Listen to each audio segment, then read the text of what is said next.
मंगलवार व्रत कथा। नमस्ते दोस्तों, MS वीरा वॉइस में आपका स्वागत है। चलो शुरू करते हैं ये कहानी। एक समय की बात है, एक ब्राह्मण दंपत्ति की कोई संतान नहीं थी, जिस कारण वह बेहद दुखी थे। एक समय ब्राह्मण वन में हनुमान जी की पूजा के लिए गया। वहाँ उसने पूजा के साथ महावीर जी से एक पुत्र की कामना की। घर पर उसकी स्त्री भी पुत्र की प्राप्ति के लिए मंगलवार का व्रत करती थी। वह मंगलवार के दिन व्रत के अंत में हनुमान जी को भोग लगाकर ही भोजन करती थी। एक बार व्रत के दिन ब्राह्मणी ना भोजन बना पाई और ना ही हनुमान जी को भोग लगा सकी।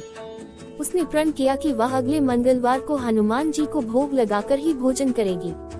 वह भूखी प्यासी 6 दिन तक पड़ी रही। मंगलवार के दिन वह बेहोश हो गई। हनुमान जी उसकी निष्ठा और लगन को देखकर प्रसन्न हुए। उन्होंने आशीर्वाद स्वरूप ब्राह्मणी को एक पुत्र दिया और कहा कि ये तुम्हारी बहुत सेवा करेगा।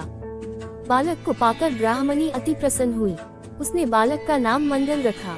कुछ समय उपरांत जब ब्राह्मण घर आया तो बालक को देख पूछा कि वह कौन है।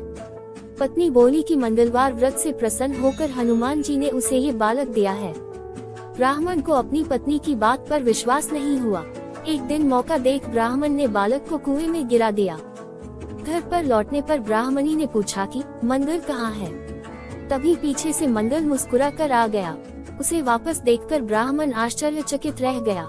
रात को हनुमान जी ने उसे सपने में दर्शन दिए और बताया कि ये पुत्र उसे उन्होंने ही दिया है। ब्राह्मण सत्य जानकर बहुत खुश हुआ।